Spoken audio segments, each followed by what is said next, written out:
Sergueï Lavrov en visite à Bagdad. Le chef de la diplomatie russe va rester 2 jours.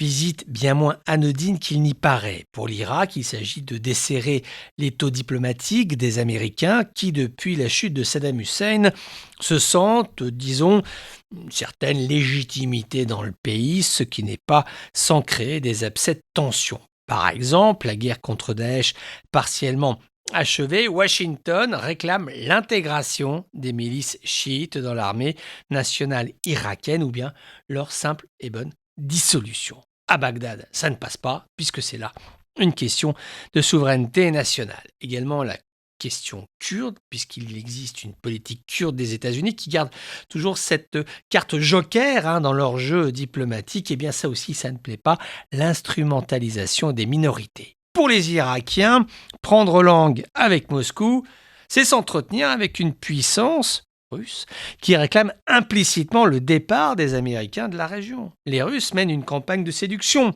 Signature en juillet d'un mémorandum de défense avec l'Iran, projet de livraison de missiles à la Turquie, visite diplomatique également prévue dans le Golfe, présence militaire et assidue et indéfectible en Syrie, réveil des relations diplomatiques entre la Russie et le Liban, c'était via un comité intergouvernemental, cela vient de se passer, c'était en septembre. Et puis aujourd'hui, Lavrov à Bagdad, c'est là une véritable lame de fond que les diplomates de Vladimir Poutine sont en train d'initier. Maintenant, même si la diplomatie russe a le vent en poupe, elle ne pourra pas faire l'économie de questions sur la place des grandes puissances au Proche-Orient.